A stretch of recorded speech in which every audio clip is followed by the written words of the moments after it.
Bonjour les revivalistes, mes amis, la grâce et la paix. J'espère que vous allez bien. Votre frère Victor Serpa ici présent, rempli d'amour, de grâce, car l'homme ne peut pas donner s'il n'a pas reçu.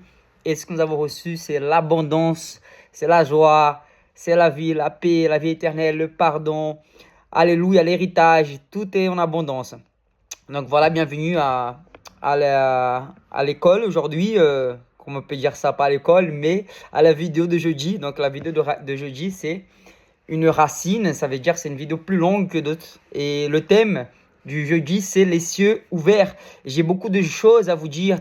Tenez-vous prêts, attachez votre ceinture. Je vais faire un enseignement sur les cieux ouverts et aussi, je vais vous témoigner donc le compte rendu ce qui s'est passé au Brésil et aussi de ce que j'ai vécu hier en France, à Chartres exactement, avec le ciel ouvert, donc une connexion, un pas de foi. Et c'est un autre témoignage qui est encore arrivé par rapport à l'activité des anges. Beaucoup n'en s'en servent pas, un ministère qui est accessible à chaque enfant de Dieu, bien sûr, ceux qui croient au ciel ouvert, ceux qui croient en Jésus, ceux qui croient à la puissance de Dieu et ceux qui croient à la manifestation des anges, tout simplement. Et au monde spirituel, parce qu'en monde spirituel, nous savons qu'il est encore plus réel que le monde physique, parce que rien n'a été créé sans la parole de Dieu. Et tout ce qui a été créé, ça a été créé par la parole de Dieu. Cela dit, quand Dieu dit, les choses arrivent. Le Seigneur, avant qu'il dise, les choses étaient dans son cœur, dans son esprit, dans son âme, donc ça existait déjà. Et donc il a amené à l'existence. C'est pour ça que c'est important de déclarer la vie, déclarer la joie, la paix, pas la mort. Donc tout ce que tu déclares, tu verras vivre. Et non seulement déclarer, mais croire. Tous ceux qui font partie de mon école savent que j'enseigne souvent ça. Recevoir, visualiser, croire, déclarer et agir. Donc voilà, une des clés potentielles que j'utilise sur ma vie, sur la vie de ceux qui m'entourent, particulièrement de mes élèves, que par la grâce du Seigneur, je reçois des témoignages assez fréquemment du sang naturel, des guérisons. Donc ça me fait plaisir de entendre ça, parce que c'est un investissement que nous faisons pour le royaume. C'est-à-dire, j'ai investi mon temps, j'ai investi l'argent, j'ai investi la connaissance, j'ai investi la prière, etc., etc. Et tout ça, pour moi, c'est un privilège de pouvoir donner ce que j'ai reçu pour justement multiplier dans les nations, non seulement en France, mais dans les nations. Comme vous savez, nous avons fait un voyage avec nos élèves par la grâce du Seigneur. Nous étions au total de 7 qui sont partis au Brésil avec l'école surnaturelle d'évangélisation Victor Serpa. Et ça a été vraiment quelque chose d'extraordinaire que Dieu nous a permis de vivre. Non seulement, mes amis, nous avons vécu le surnaturel à travers des baptêmes, des guérisons, des conversions, des connexions divines, etc. Mais aussi nous avons vu la main de Dieu dans la protection. Nous avons vu la main de Dieu dans l'abondance, parce que vraiment la Bible dit que nous allons manger, boire, goûter le meilleur de cette vie. Et vraiment, les amis, je suis allé au Brésil plusieurs fois et c'est vrai que c'est de gloire en gloire. C'est de gloire en gloire avec le Seigneur, c'est de gloire en gloire dans le royaume de Dieu. Et toutes les fois où je suis allé dans les dernières années, c'était vraiment puissant, parce que c'était quand je suis revenu, c'était en tant que converti. Donc je suis revenu en 2018 en tant que converti. Je suis revenu en 2022, 2023 et là, 2025, le Seigneur m'a permis de vivre ça. C'est marrant, avant d'être converti, je passais des 8 ans sans retourner au Brésil. Là, depuis ma conversion, maximum, je reste 2 ans sans retourner au pays. Mais je déclare que toutes les années, par la grâce du Seigneur, que c'est son désir, sa volonté, je sais que c'est sa volonté, je reviendrai plus fréquemment au Brésil. Parce que je me souviens qu'il m'avait donné une parole et qu'il m'avait dit que, comme je faisais Paris Le Mans, pour ceux qui savent, qui ne savent pas, j'habite au Mans. Mais mon église est à Paris, et ici à Le Mans aussi, il y a la même église. Mais aussi, je fais beaucoup de déplacements, c'est 220 km entre Le Mans et Paris. Et je faisais beaucoup d'allers-retours pour l'évangélisation, pour les missions. Et mes frères et sœurs sont plus nombreux à Paris qu'au Mans. Et le Seigneur m'a dit dans mon cœur: mon fils, de la manière que tu fais Paris-Le Mans, tu feras France-Brésil, Brésil-France. Donc c'est un pont. Il y a un pont qui a été ouvert et un pont qui a été créé. Il y a une porte qui s'est ouverte et à travers plusieurs rêves prophétiques que j'ai déjà eu en concernant mon pays. C'est comme si Dieu me disait, tu t'occupes de la France, moi je m'occupe du Brésil, mon enfant. Donc, c'est-à-dire pendant que je suis en train de faire la volonté de mon Père ici en France, le Seigneur il est en train de s'occuper du terrain là-bas au Brésil. Donc, c'est-à-dire que quand j'arrive au Brésil, les amis, c'est vraiment extraordinaire. C'est comme si les 10 ans, les 20 ans, les 15 ans que je suis en France, c'est comme si je récupérais tout le temps que j'ai investi en France au Brésil. Donc la manière où les gens par la grâce reconnaissent mon travail d'évangéliste ici, reconnaissent le ministère que le Seigneur m'a donné, elle est aussi reconnue au Brésil. Donc les portes qui sont ouvertes ici en France par la grâce du Seigneur, ils sont aussi ouverts au Brésil, alors que je ne sème pas autant que ça au Brésil. Hein. Vous me voyez ici en France en train de servir, d'apprendre, de recevoir, de donner, de connecter, d'évangéliser, etc., en train de grandir dans le Seigneur.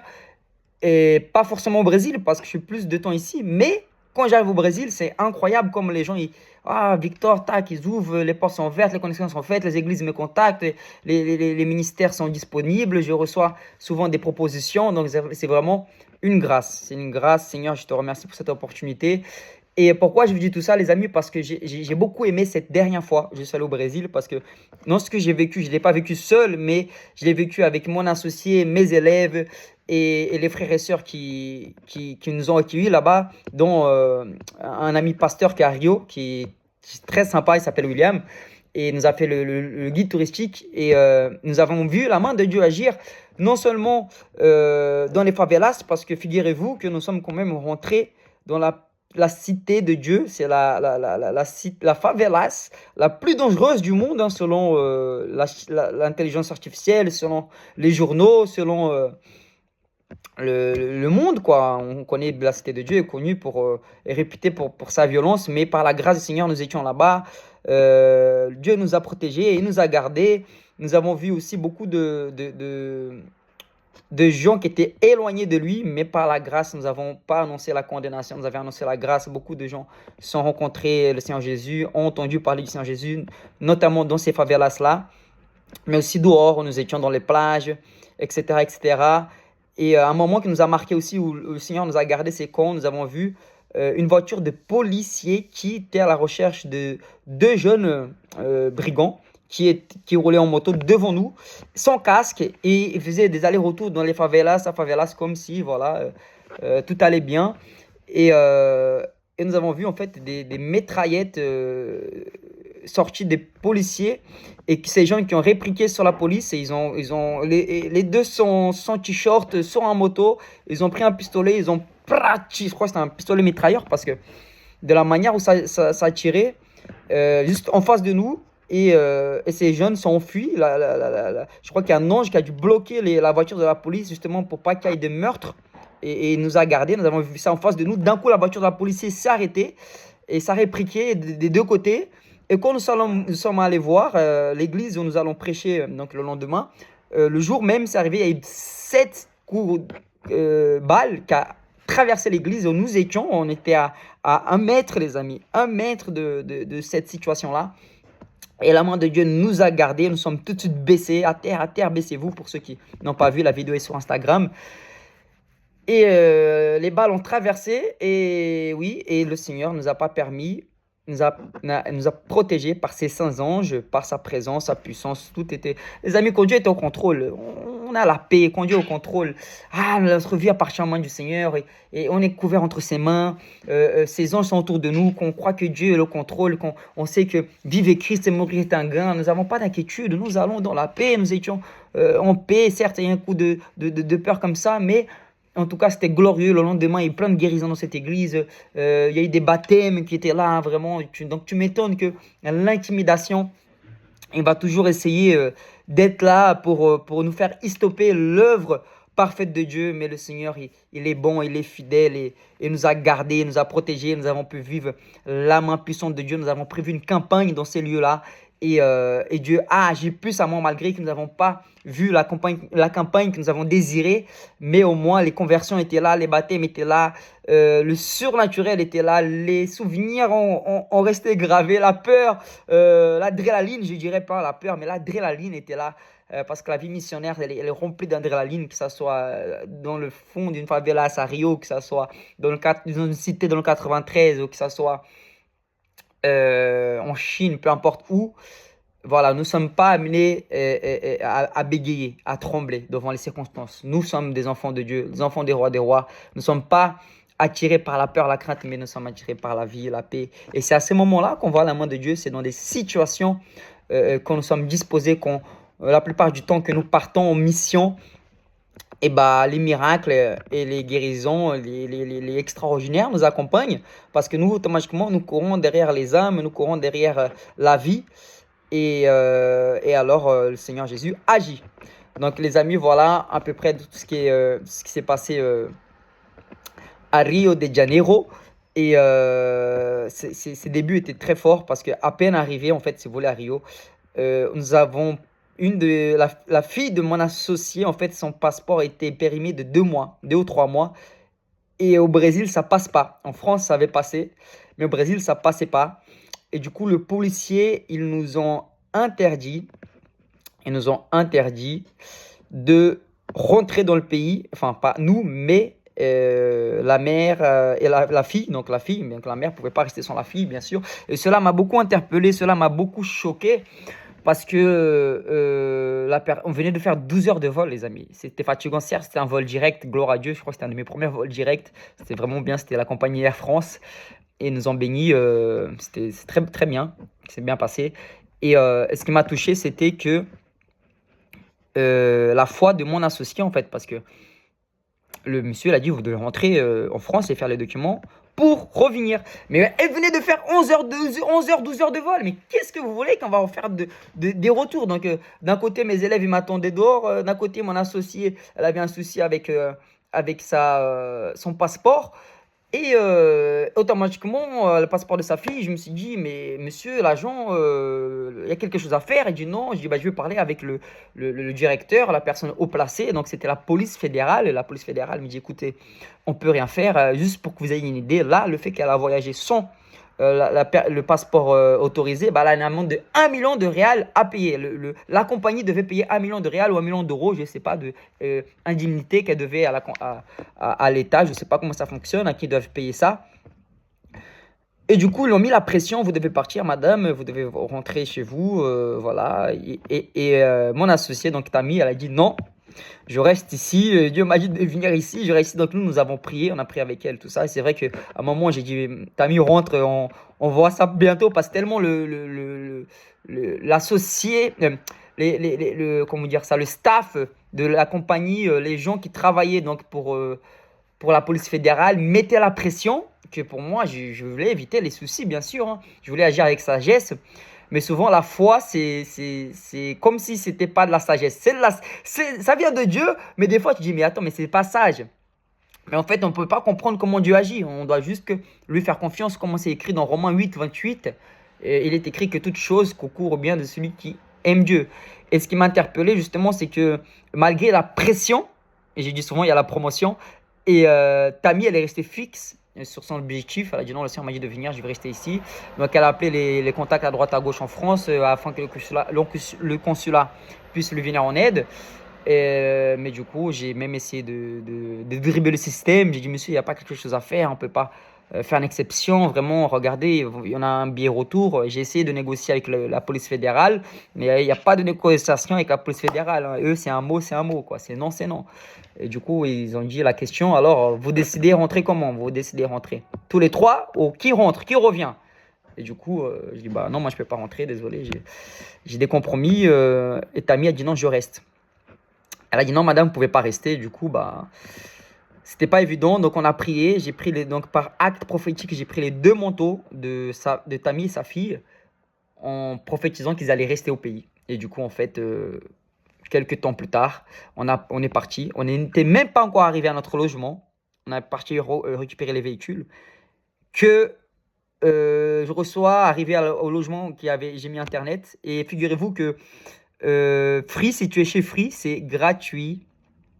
L'Internet au Brésil, enfin gratuit, oui, tu as 35 gigas comme si c'était en Europe, quoi. Donc là, les appels, les messages, c'est payant, mais chez Free, l'Internet au Brésil était gratuit et moi, je savais pas. Donc j'ai mis les réseaux et tout. C'était vraiment, on avait pas mal d'attaques quand même avant d'arriver dans l'hébergement parce que il me restait plus beaucoup de batterie, j'avais pas Internet et le portable de notre guide touristique, il buguait. Le pauvre, il a mis le GPS, il nous faisait tourner en rond. On était là, on lui dit, bah, on va faire quoi? On est arrivé à 21h à l'aéroport, on est rentré à la logement, il était 1h30, 2h du matin, quoi. Et gloire à Dieu, bah, on a réussi à trouver le logement et tout. Un très beau logement avec piscine, jacuzzi. On avait un chef cuistot qui était avec nous. Étoilé, le chef cuistot nous faisait à manger, mais vraiment quelque chose d'incroyable, les amis. Terrain de tennis, terrain de foot. Wow, c'était franchement une belle de vue. C'était très agréable. C'était le meilleur logement. C'est vrai que l'appartement n'était pas si grand à l'intérieur, mais il y avait une chambre pour chacun. Moi, je dormais au salon, mais euh, la vue, le logement, il y avait un supermarché juste en bas. C'était formidable. Enfin, bref, arrivé là-bas, je vois le message, ça y est, on est sorti, gloire à Dieu. Et là, en fait, Tammy, elle a réussi à sortir parce qu'il y a un ange, je suis sûr que c'était un ange qui était là, qui est arrivé dans le local, qui a dit, écoutez, c'était c'était le chef des chefs, le boss, quoi. Il a dit, bah écoutez, on va trouver un moyen, écrivez ici une lettre. Ils ont écrit une lettre, ils ont trouvé un moyen, ils ont réussi à faire sortir Tammy avec sa fille, franchement, avec un passeport périmé, les gars. Ça, c'était un des. Pour que vous imaginez comment ça a déjà commencé. Tu vois, la mission, elle a commencé déjà avec le surnaturel, quoi. C'était incroyable quand je dis ça à ma famille, à mes amis, à ma mère. Elle a eu cette situation-là au Brésil et ils l'ont pas laissé passer avec mon frère, quoi. C'était chaud. Et là, par la grâce de Dieu, on a vu la main de Dieu agir dans cette situation-là parce que l'obéissance attire le miracle. Et Tammy, elle s'est positionnée et automatiquement, la main de Dieu a agi. Et à ce moment-là, on était tous contents. Alors, on a continué notre mission. On est allé tout d'abord, les premiers jours, nous avons décidé de nous reposer dans des vues incroyables, dans des endroits incroyables. Et c'était vraiment merveilleux parce que le Seigneur s'occupait de nous du début à la fin. Et avant que les missions commencent, donc nous avons décidé de connaître un peu Rio, d'aller reposer, d'aller à la plage. Mais c'est vrai que les chemins étaient assez longs parce qu'on était en voiture et il y avait beaucoup d'embouteillages, des fois qui allaient d'un côté à l'autre. Mais voilà, on s'est trouvés et c'était vraiment extraordinaire. On s'est bien reposé. On a profité un max, on a fait du bateau, on a fait des moments de repos, vraiment, c'était extraordinaire. On a bien mangé, on s'est bien nourri, waouh, on s'est bien occupé de nous, vraiment. Et alors, ce qui concerne l'émission, vraiment, les amis, c'était quelque chose d'extraordinaire. Nous avons baptisé quelqu'un qui était écarté du Seigneur, comme vous avez pu voir dans une vidéo. Il y a d'autres personnes qui ont été touchées lors de notre venue, qui sont venues à l'église, qui ont pris la décision d'être baptisé. Quelqu'un qui avait sauté du 10e étage, je crois que la personne a survécu, c'était genre un miracle, hein, une personne qui est étudiée par la science à cause de ce miracle-là, mais il a encore des os qui étaient cassés, du coup on a prié pour lui, pour son ami, du coup les deux ils étaient touchés, ils ont pris la décision d'être baptisés, et ils sont suivis maintenant par l'église locale de notre ami qui est à Iguaçu, à Rio de Janeiro, c'est une ville de Rio. Et donc vraiment, c'était incroyable, les amis, quand on vous dit que le travail pour le Seigneur n'est pas en vain, c'est qu'il n'est pas en vain. Puis nous sommes rentrés dans cette favelas. Nous avons évangélisé pour des gens qui étaient en Kalachnikov, en pistolet. Vraiment, c'était incroyable. Il y avait un petit, il avait 2 Kalach sur lui, 2 pistolets. Et ce petit-là, il s'appelle Philippe. Et Philippe, il est fils de pasteur.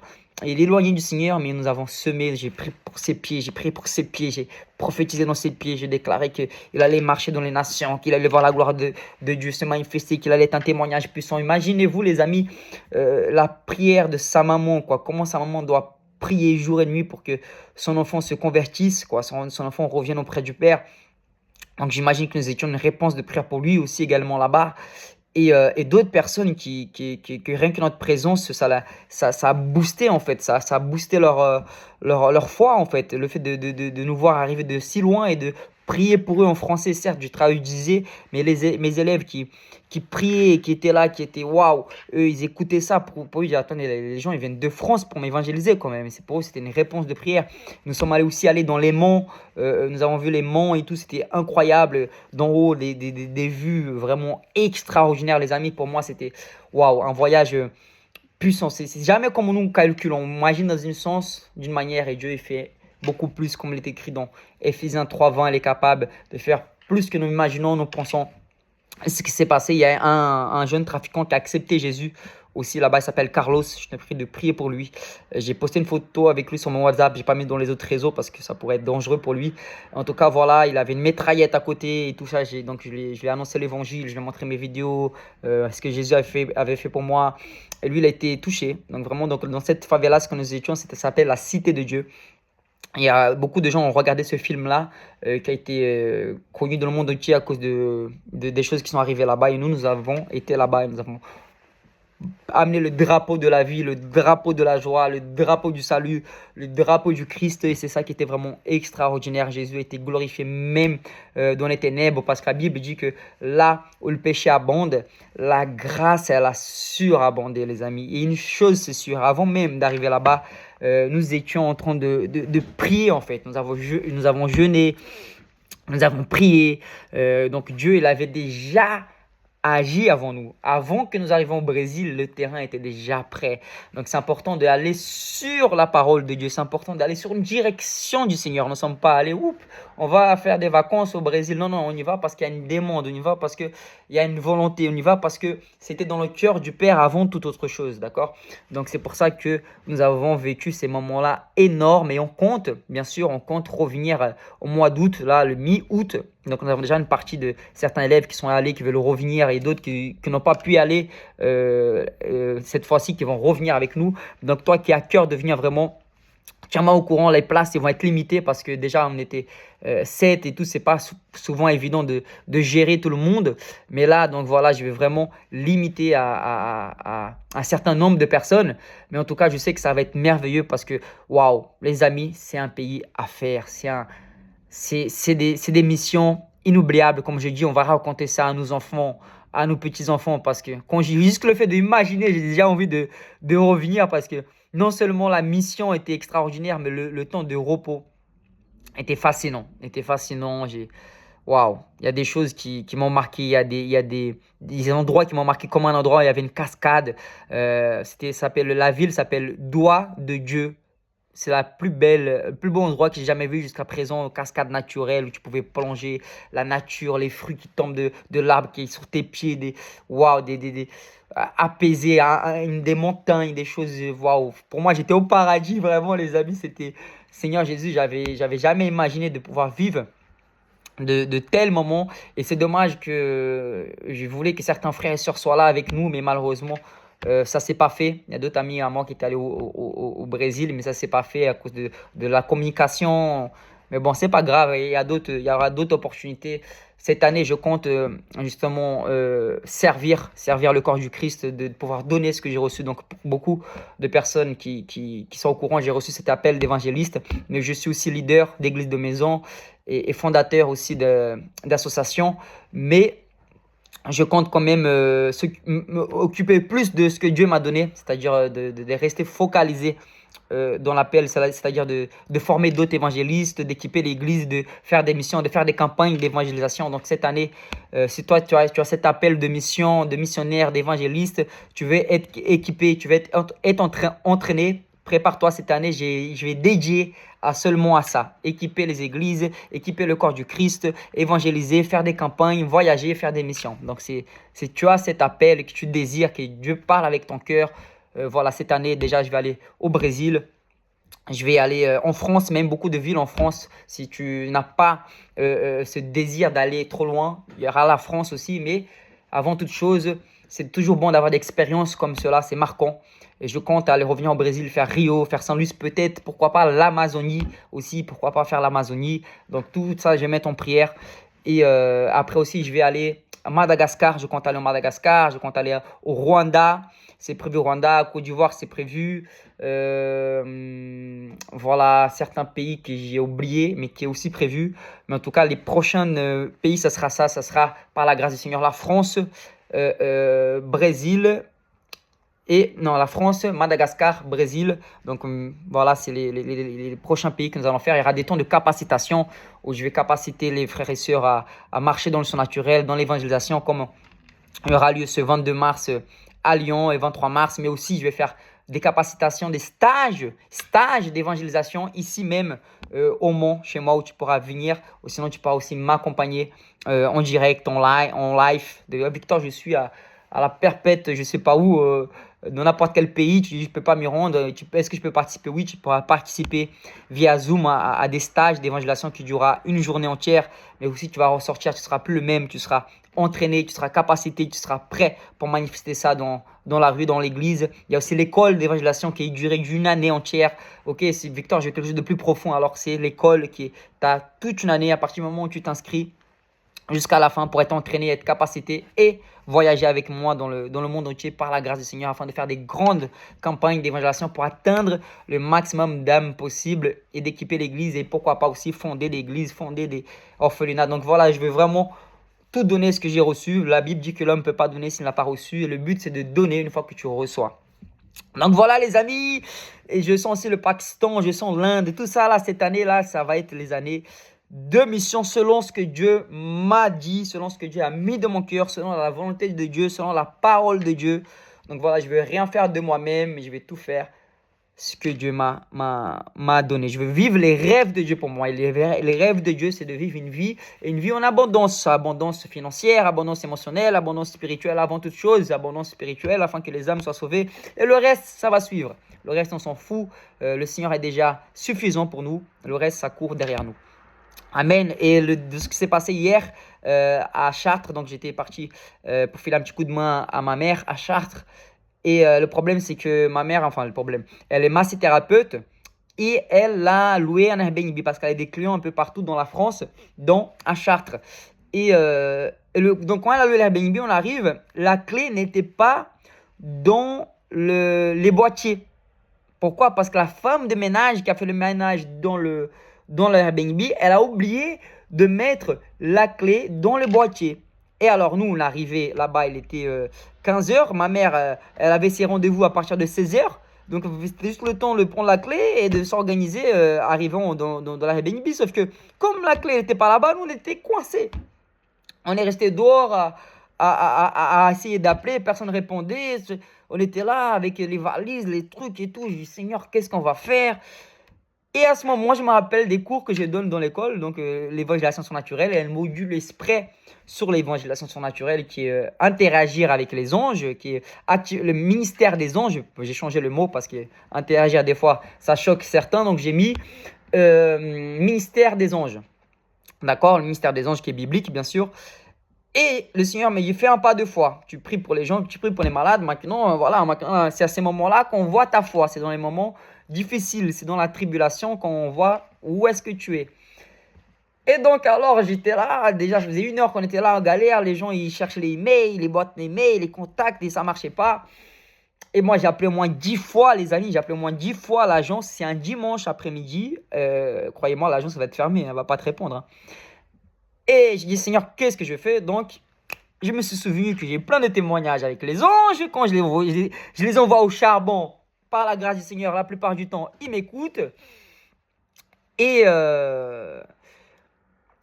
alors, j'ai dit, écoute, mon ange, fais quelque chose. J'ai besoin de cette clé tout de suite.